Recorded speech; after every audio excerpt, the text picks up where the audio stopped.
Hey guys, I'm Zonali, and today we are gonna look at noun and its types in English grammar. Guys, first things first, make sure to subscribe my YouTube channel, turn on notifications so that you get the bell when I post my next video lessons here to help you learn more about English. Noun. A noun is a word used as the name of a person, place, animal, idea, or thing. Person, a name for a person, for example, Ali, Sonia, etc. Place, like Pakistan, Canada, etc. Animal, such as cat, cow, etc. Idea, such as excitement, sadness, etc. And thing, like laptop, table, etc. Now, I'm gonna talk to you about the kinds of nouns. Number first, common noun. Common nouns refer to general, unspecific categories. यानी किसी भी चीज़ का कोई general name होता है, किसी चीज़ का या किसी शख्स का कोई जनरल नाम होता है, तो उसे कॉमन नाउन कहा जाता है। Common means shared by all, यानी जिसे सब एक ही नाम से पुकारे, जिसका एक आम नाम हो, यानी कॉमन नाउन मीन्स इस्म आम। A common noun is a name that refers to people और things in general. Common noun के एग्जाम्पल मैं आपको आगे देता हूँ, क्योंकि कॉमन नाउन से प्रॉपर नाउन बनाना बहुत ही आसान है। इसकी वजह से मैं कॉमन नाउन के एग्जाम्पल्स आपको आगे दूंगा ताकि आपको प्रॉपर नाउन भी मुकम्मल तरह से समझ में आ जाए। So the next type of noun is proper noun. A proper noun is a noun that refers to a particular person, place or thing. यानी प्रॉपर नाउन में ये होता है कि किसी शख्स का नाम, किसी पर्टिकुलर, किसी अहम शख्स का नाम, किसी मखसूस शख्स का नाम, किसी मखसूस जगह का नाम या किसी मखसूस चीज़ का नाम, जिसे कहा जाता है प्रॉपर नाउन। अब हम सबसे पहले एग्जाम्पल देखेंगे कॉमन नाउन के। उसके बाद कॉमन नाउन से प्रॉपर नाउन्स बनाना बहुत ही आसान है, ताकि आपको दोनों एक साथ समझ में आ जाएं। कॉमन नाउन ये है कि गर्ल, गर्ल मीन्स लड़की, ठीक है। अब गर्ल एक लड़की है तो ये कॉमन होगी, लेकिन अगर उस लड़की का हम नेम लेते हैं, फॉर एग्जांपल शबाना। अब शबाना क्या है? प्रॉपर नाउन है, यानी अगर गर्ल की बात करें, शी इज़ अ गर्ल, तो ये कॉमन नाउन है। सब मतलब सबको पता है कि ये गर्ल है, एवरीवन नोज अबाउट इट। बस this means shared by all. Okay, अब अगर से हम कहते हैं कि she is Shabana, this means it's a proper noun. ठीक उसी तरह अब कॉमन नाउन से प्रॉपर नाउन कैसे बनाएंगे? जैसे कि कंट्री, आप किसी भी कंट्री का नाम लेते हैं तो वो प्रॉपर नाउन बन जाता है, चाहे फिर वो कोई भी कंट्री हो। लेकिन यहाँ पर एग्जाम्पल में लिखा है हमने China. And then city, city means कोई भी शहर, लेकिन अब शहर से ये मुराद ये कॉमन है, सब एवरीवन नोज, लेकिन हर शहर का एक पर्टिकुलर नाम होता है, एक स्पेसिफिक नेम होता है। For example Islamabad, Islamabad is the name of city, a capital city, but it's a proper noun. ठीक इसी तरह कॉमन नाउन है मंथ, यानी माह, महीना, लेकिन there are different months in a year. ठीक है, अगर आप किसी पर्टिकुलर मंथ को हिट करते हैं या किसी पर्टिकुलर मंथ का नाम लेते हैं तो वो प्रॉपर नाउन बन जाएगा। फॉर एग्जाम्पल जनवरी, यानी month is a common noun and then January is a proper noun. Guys, remember, in written English, a proper noun always begins with a capital letter.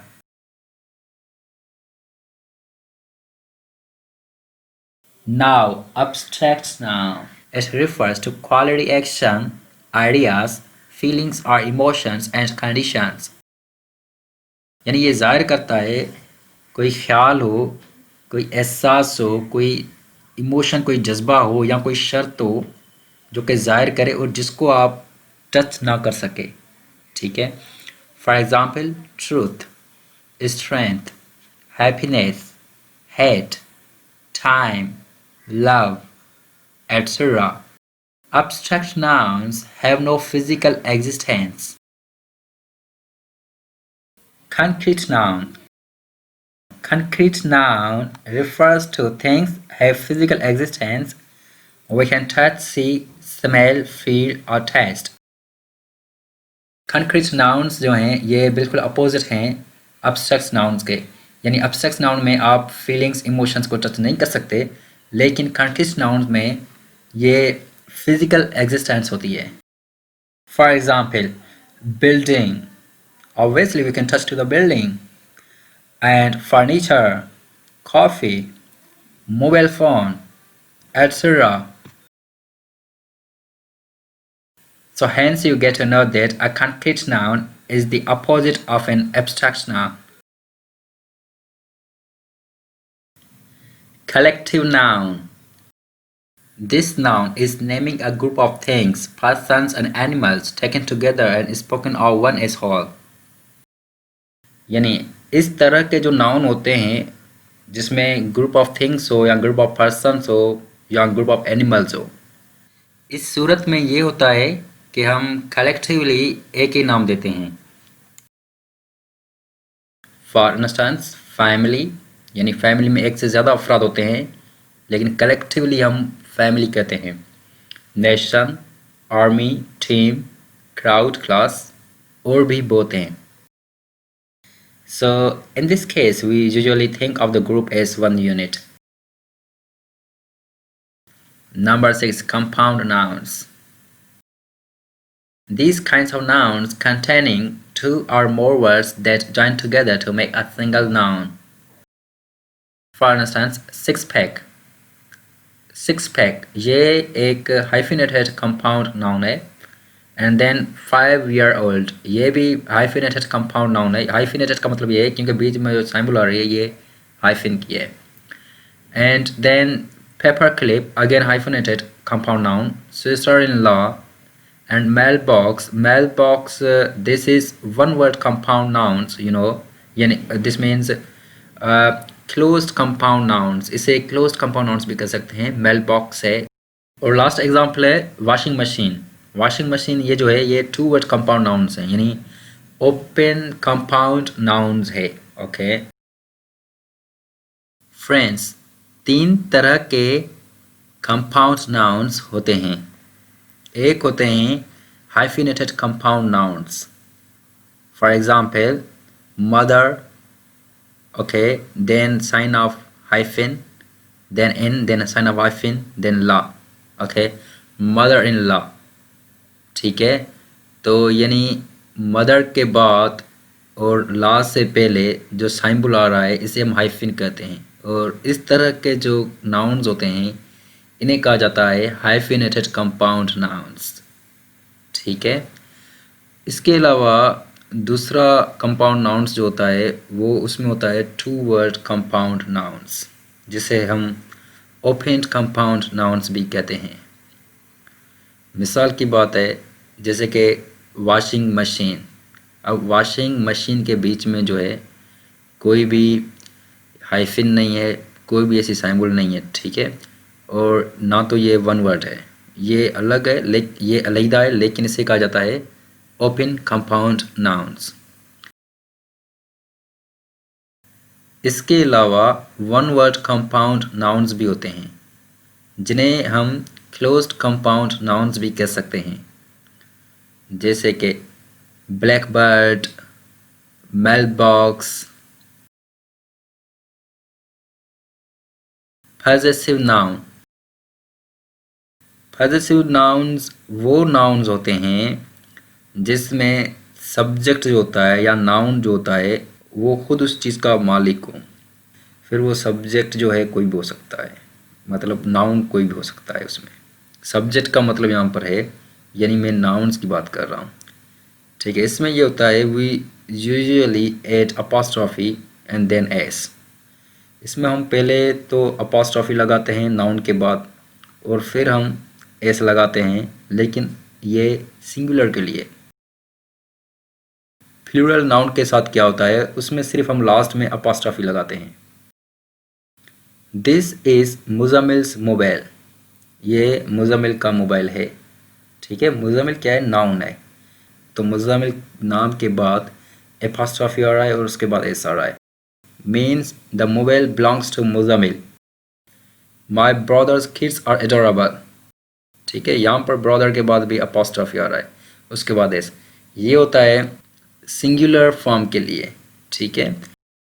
You know this means someone has possession of something. Sometimes हम plural nouns की possession जाहिर करते हैं या फिर ऐसी चीज़ जिसके जो ओनर्स हैं वो एक से ज़्यादा हों। In such cases, we add an apostrophe at the end. For example, boys sports clothes. यानी स्पोर्ट्स क्लॉथ्स जो हैं वो ज़्यादा हैं और यहाँ पर प्लूरल नाउन्स जो हैं वो बॉयज़ हैं। मेंबर्स वर्ड्स, मेंबर्स क्या हैं? मेंबर्स के बाद अपॉस्ट्रोफी आ रहा है, ये प्लूरल फॉर्म है, लेकिन मेंबर्स क्या है? ये प्लूरल नाउन्स हैं। तो याद रखिए प्लूरल नाउन्स में ये होता है कि अपॉस्ट्रोफी जो है वो नाउन्स के एंड में आती है और उसके बाद कोई भी एस नहीं आता। एस सिर्फ अपॉस्ट्रोफी के बाद आता है सिंगुलर नाउन के लिए, यानी सिंगुलर नाउन की जब पोजीशन हो। Countable nouns, also called count nouns. Countable nouns have singular and plural forms. Countable noun में सिंगुलर फॉर्म भी होती है, प्लूरल फॉर्म्स भी होती है। For example girl, fan, cat, bike, ये सिंगुलर फॉर्म्स हैं। इनकी प्लूरल फॉर्म भी बन सकती है, जैसे कि there are 5 girls in our group, हमारे ग्रुप में 5 लड़कियां हैं। यहाँ पर 5 गर्ल्स जो हैं वो प्लूरल फॉर्म्स हैं। प्लूरल फॉर्म्स कैसे बनते हैं? लाइक 6 फैन्स, 3 कैट्स और 5 bikes. Okay. In addition, countable nouns can be used with determiners like several rather than a number. In this house, there are several cats. One more thing, countable nouns can take an article, a and the. I don't have a car. Okay, car क्या है? Noun है, उससे पहले article a आ रहा है, because हम count कर सकते हैं कि एक गाड़ी की बात हो रही है। I don't have a car. She ate an apple, उसने सेब खाया। He is painting the table, वो टेबल को पेंट कर रहा है, रंग कर रहा है। अनकाउंटेबल नाउन्स और non countable nouns, also called mass nouns. The nouns that cannot be counted are called non-countable nouns. For instance, sugar, salt, oil, etc.